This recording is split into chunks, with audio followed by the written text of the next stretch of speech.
الحمد للہ رب العالمین والصلاة والسلام علی اشرف الانبیاء و امام المرسلین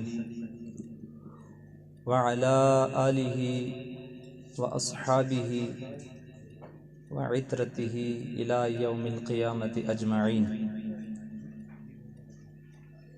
اما بعد فاعوذ باللہ من الشیطان الرجیم. بسم اللہ الرحمن الرحیم. وَإِذَا قِيلَ لَهُمْ آمِنُوا كَمَا آمَنَ النَّاسُ قَالُوا أَنُؤْمِنُ كَمَا آمَنَ السُّفَهَاءُ. صدق اللہ مولانا العظیم وصدق رسولہ النبی الکریم الرؤوف الرحیم. حمد و صلاۃ کے بعد مقتدر علماء کرام، مشائخ اعظام، صاحب محفل اور اس بابرکت محفل میں شریک جمیع احباب، السلام علیکم ورحمۃ اللہ وبرکاتہ. انشاءاللہ 10-15 منٹ مختصر سی گفتگو ہوگی. اللہ تبارک و تعالیٰ سے دعا ہے کہ اللہ تعالیٰ حق بیان کرنے اور ہم سب کو عمل پیرا ہونے کی توفیق عطا فرمائے. عزیزان گرامی، قرآن مجید فرقان حمید کی جو آیت کریمہ میں نے آپ کے سامنے تلاوت کرنے کا شرف حاصل کیا، سورۃ البقرہ آیت نمبر 13 ہے. منافقین کا ذکر ہے اس سورت کے اندر، اس آیت کے اندر. اللہ تبارک و تعالیٰ نے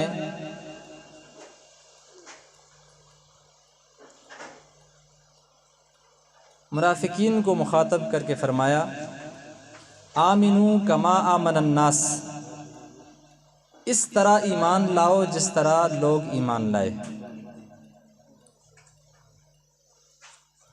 تو یہاں ناس کے اوپر الف لام ہے، یہاں سے مطلب یہ خاص لوگ، اس طرح ایمان تم لاؤ جس طرح کے خاص لوگ. ان خاص لوگوں سے مراد صحابہ کرام رضوان اللہ علیہم اجمعین ہیں کہ اس طرح ایمان لاؤ جس طرح کے صحابہ کرام ایمان لائے.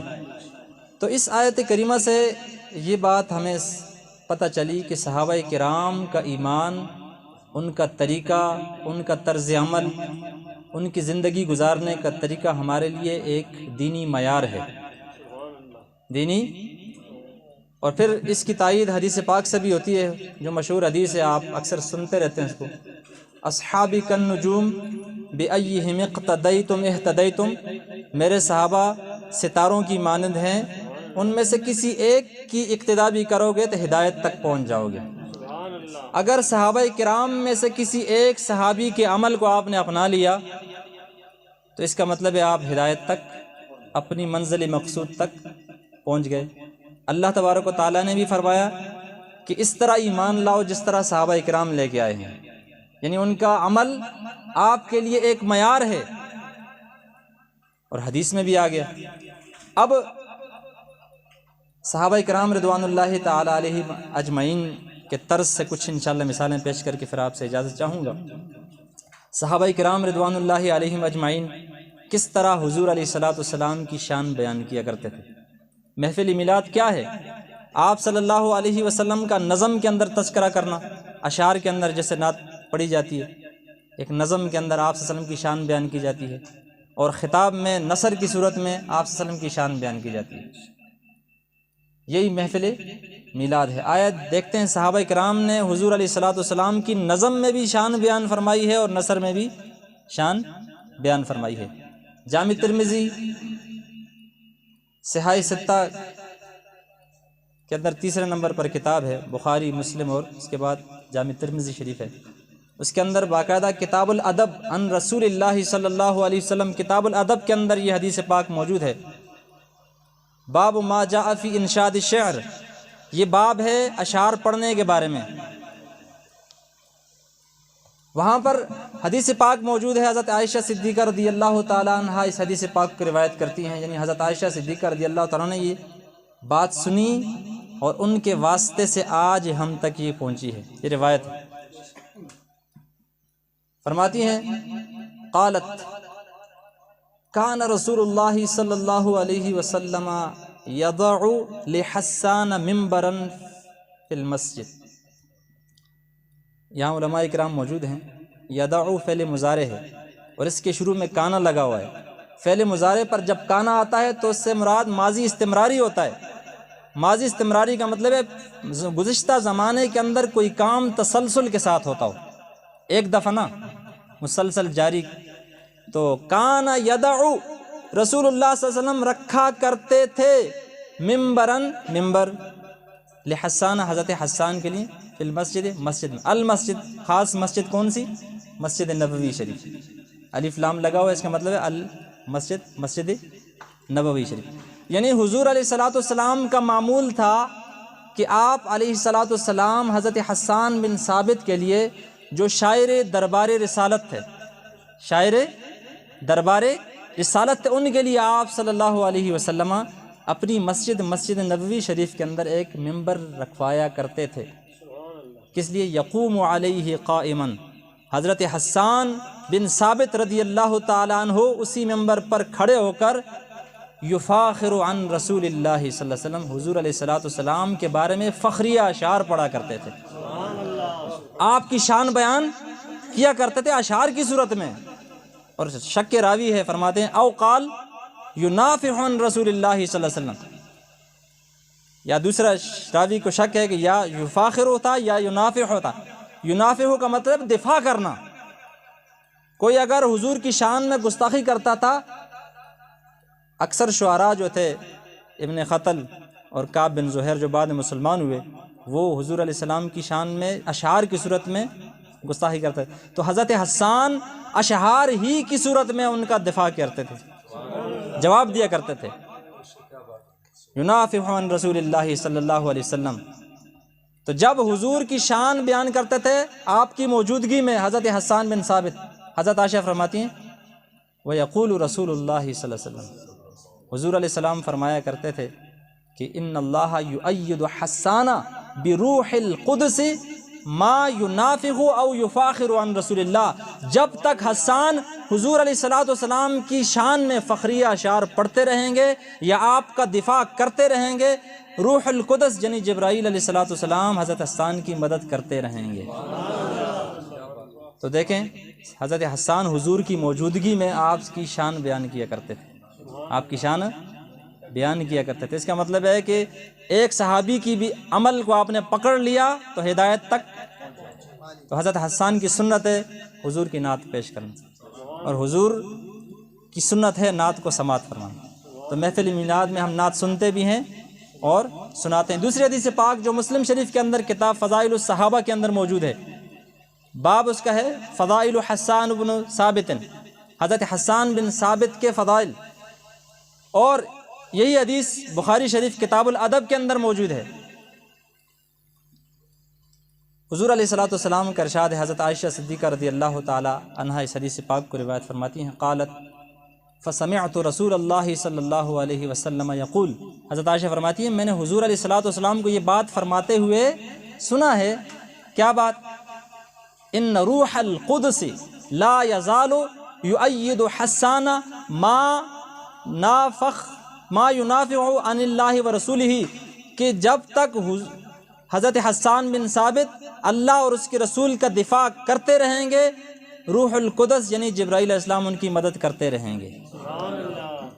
اور آگے فرماتی ہیں فقالت فسمعت رسول اللہ صلی اللہ علیہ وسلم، حضرت عائشہ فرماتی ہیں اس حدیث کے اندر کہ میں نے رسول اللہ صلی اللہ علیہ وسلم کو یہ بات فرماتے ہوئے سنا، حجاہم حسان، حسان نے کافروں کی مذمت بیان کی جنہوں نے حضور کی شان میں گستاخی کی، ان کے جواب میں حجاہم حسان، حسان نے ان کا جواب دیا، ان کی مذمت بیان کی، فشفا واشتفا، اور حسان نے ان کی مذمت کر کے اپنے دل کو بھی سکون بخشا اور لوگوں کے دلوں کو بھی سکون بخشا، فشفا، دیگر مسلمانوں کے دلوں کو ٹھنڈا کر دیا۔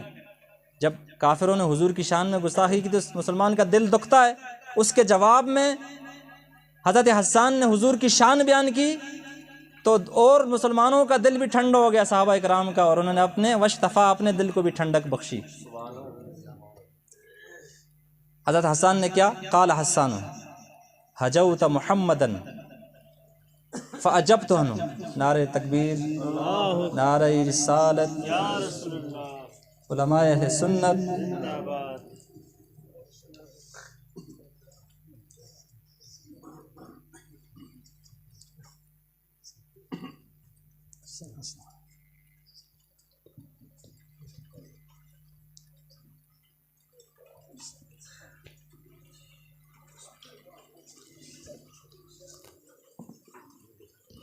حضرت حسان نے شعر پڑھے آپ صلی اللہ علیہ وسلم کی شان میں، حجوت محمدن فعجبت عنہ. آپ نے حضور کی شان میں گستاخی کی تو میں نے اس کا جواب دیا.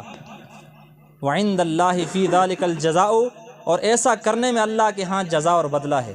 جو بھی حضور کی شان بیان کرے گا اور حضور کے گستاخوں کو جواب دے گا، ایسا کرنے میں اللہ کے ہاں بدلہ اور جزا ہے. حجوت محمدن برن حنیفن رسول اللہ شیمتہ الوفا.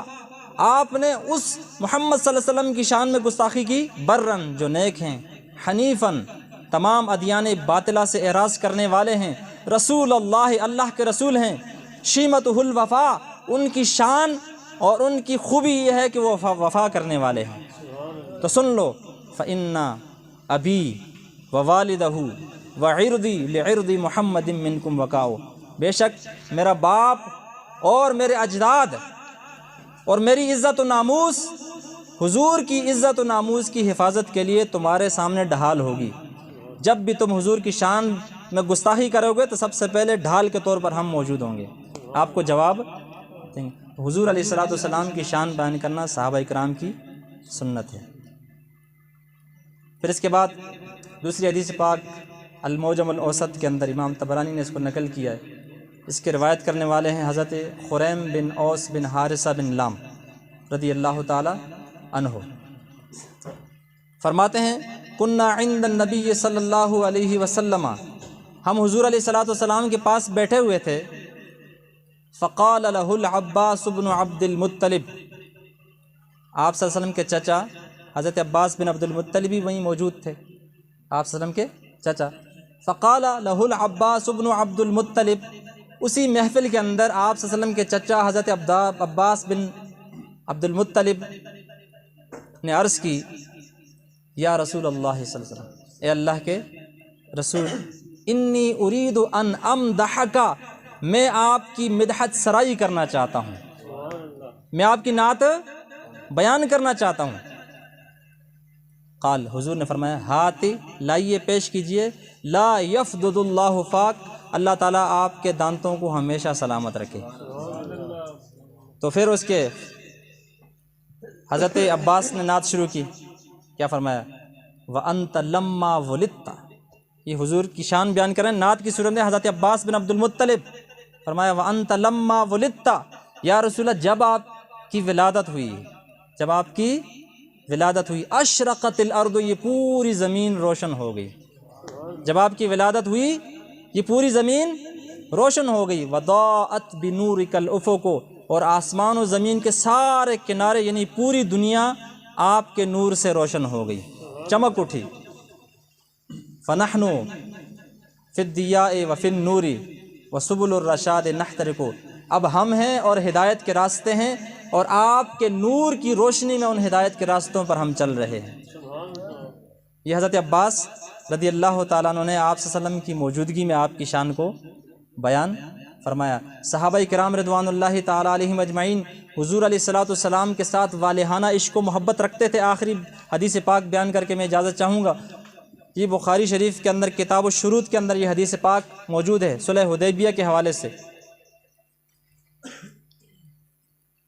حضرت مسور بن مخرمہ رضی اللہ تعالیٰ عنہ اور حضرت مروان، یہ دو صحابہ اس کو روایت کرتے ہیں اس حدیث پاک کو. طویل حدیث ہے. آخری اس کا تھوڑا سا حصہ جو موضوع سے متعلق ہے وہ بیان کر کے انشاءاللہ بات ختم کرتا ہوں. صلح حدیبیہ میں جب آپ صلی اللہ علیہ وسلم حدیبیہ کے مقام پر تشریف فرما تھے تو کفار کے طرف سے مختلف جو ہے لوگ آتے رہے مذاکرات کے لیے۔ ان میں سب سے پہلے جو آیا تھا عروہ بن مسعود ثقفی، یہ سب سے پہلے آنے والے ہیں۔ وہ جب آئے مذاکرات کے لیے تو حدیبیہ کے مقام پر انہوں نے صحابہ کرام کا جو طرز عمل تھا، حدیبیہ کے مقام پر صحابہ کرام کا حضور علیہ الصلوۃ والسلام کے ساتھ جو تعلق اور طرز عمل اور اسلوب تھا، حالانکہ ان کے مذاکرات کامیاب نہیں ہوئے تھے، ان کے بعد 2-3 آدمی اور آئے، آخر میں سہیل بن عمر آیا، ان کے ساتھ صلح حدیبیہ ہوا تھا، آپ صلی اللہ علیہ وسلم نے صلح حدیبیہ کیا تھا۔ سب سے پہلے جو آئے تھے عروہ بن مسعود ثقفی۔ تو جب وہ آ کر واپس چلے گئے، کعبۃ اللہ میں سارے کفار جمع تھے، انتظار میں تھے کہ عروہ بن مسعود ثقفی جو ہے وہ نبی علیہ السلام کے ساتھ کیا بات کر کے آئے ہیں، کیا معاہدہ کر کے آئے ہیں۔ تو جب وہ واپس گئے تو فرجع عروہ الی اصحابہ، عروہ صلح حدیبیہ کے مقام سے واپس پلٹ کے اپنے اصحاب کے پاس گئے، فقال، اور کہنے لگے، ای قومی، اے میری قوم، واللہ خدا کی قسم، لقد وفدت علی الملوک، میں بڑے بڑے بادشاہوں کے دربار میں وفد لے کر گیا ہوں، وفد کی صورت میں گیا ہوں۔ وفدت علی قیصر و کسریٰ والنجاشی، میں کیسر بادشاہ کے دربار میں بھی وفد کی صورت میں گیا ہوں، اور کسریٰ ایران کے بادشاہ کے دربار میں بھی وفد کی صورت میں گیا ہوں، نجاشی بادشاہ کے دربار میں بھی گیا ہوں۔ واللہ خدا کی قسم، ان رأیت ملکا قط یعظمہ اصحابہ ما یعظم اصحاب محمد محمدا، لیکن کسی بادشاہ کے دربار میں ان کی درباریوں کی طرف سے اس بادشاہ کی اتنی تعظیم نہیں دیکھی جتنا صحابہ کرام اپنے نبی کی تعظیم کرتے ہیں۔ یہ حالت کفر میں وہ بیان کر رہے ہیں۔ کیا دیکھا؟ اب اس کی تفصیل بیان ہے، فرمایا واللہ خدا کی قسم، ان تنخم نخامتا، نخم ینخم نخمن نخمن، کھنکار پھینکنا گلے سے یا بلغم ناک سے یا گلے سے بلغم، دونوں طریقے، دونوں کے لیے آتا ہے، اور باب تفاعل سے تنخم ہے، جیسے سردی میں زکام لگتا ہے نا تو گلے سے بھی نکلتا ہے اور ناک سے بھی نکلتا ہے۔ تو عروہ بن مسعود ثقفی ان کو کہہ رہے ہیں کہ ایسی تعظیم میں نے کہیں کسی دربار میں نہیں دیکھی، واللہ خدا کی قسم، ان تنخم نخامتن، آپ صلی اللہ علیہ وسلم آپ کی ناک مبارک کی رینٹ یا گلے مبارک کی رینٹ وہ پھینکنے کا جب ارادہ کرتے ہیں، الا وقعت فی کف رجل منہم، تو وہ جب آپ پھینکتے ہیں تو کسی نہ کسی کے ہتھیلی میں جا کے گرتی ہے۔ وہ صحابہ کی تعظیم کا انداز جو میں نے کہیں نہیں دیکھا، کہ وہ بظاہر فطری طور پر یہ ایسی چیز ہے جس سے انسان کراہیت کرتا ہے، لیکن صحابہ کرام حضور کے ساتھ اتنا عشق کرتے تھے کہ جب بھی آپ اپنی ناک مبارک کی رینٹ یا بلغم مبارک جو ہے پھینکتے تھے نیچے، تو وہ کسی نہ کسی کی ہتھیلی میں جا کے، تو وہ کیا کرتے تھے، فَدَلَكَ بِهَا وَجْهَهُ وَجِلْدَهُ، صحابہ تبرک کے محبت میں، تبرک میں اس کو اپنے چہرے پر، اپنی جسم پر ملتے تھے۔ فرمایا وَإِذَا أَمَرَهُمْ ابْتَدَرُوا أَمْرَهُ، ان کے نبی کی شان ایسی ہے، جب ان کا نبی ان کو کسی کام کا حکم دیتا تھا تو ہر ایک چاہتا تھا کہ اس حکم پر میں عمل کروں، ایک دوسرے سے آگے بڑھ کر۔ وَإِذَا تَوَضَّأَ، ان کا نبی جب وضو کرتا تھا، کادوا یقتتلون علی وضوئہ، ایسا لگتا تھا کہ آپ صلی اللہ علیہ وسلم کے جسم مبارک پر وضو کے دوران جو قطرے مبارک آتے تھے اس کو حاصل کرنے کے لیے صحابہ کرام ایسے لپکتے تھے کہ دور سے دیکھنے والے کو ایسا لگتا تھا کہ قریب ہے کہ یہ اس قطروں کو حاصل کرنے کے لیے آپس میں لڑ پڑیں گے۔ آپ صلی اللہ علیہ وسلم کے جسم مبارک سے لگنے والے قطرے صحابہ کرام کے نزدیک کتنے عظیم ہو جاتے تھے کہ ان کو حاصل کرنے کے لیے ایک دوسرے سے آگے بڑھتے تھے کہ یہ قطرے زمین پر نہ گریں، ہمیں مل جائیں۔ وَإِذَا تَكَلَّمَ خَفَضُوا أَصْوَاتَهُمْ عِندَهُ، جب ان کا نبی کلام کرتا تو ان کی آوازیں بالکل پست ہو جاتی تھی، غور سے حضور کی بات کو سنتے تھے۔ وَمَا يُحِدُّونَ إِلَيْهِ النَّظَرَ تَعْظِيمًا لَهُ، اور تعظیم کا عالم یہ تھا کہ وہ ادب و احترام کی وجہ سے اپنی نگاہ بھی اٹھا کر اوپر نہیں دیکھتے تھے، سر جھکائے ہوتے تھے۔ یہ بخاری شریف کے اندر موجود ہے، صحابہ کرام رضوان اللہ علیہم اجمعین کا اپنے نبی کے ساتھ طرز عمل۔ تو جیسے آیت میں نے پڑھی کہ حضور اللہ تعالیٰ نے فرمایا کہ اس طرح ایمان لاؤ جس طرح صحابہ کرام ایمان لائے، تو صحابہ کرام تو حضور کی نعت بھی پڑھتے تھے، نثر کی صورت میں بھی اور نظم کی صورت میں بھی، اور حضور کے ساتھ عشق و محبت کا اظہار بھی کیا کرتے تھے۔ اللہ تبارک و تعالی ہمیں حضور پاک صلی اللہ علیہ وسلم کی سچی اور پکی محبت نصیب فرمائے، اسی محبت پہ زندگی اور اسی محبت پہ موت نصیب فرمائے۔ وآخر دعوانا الحمدللہ۔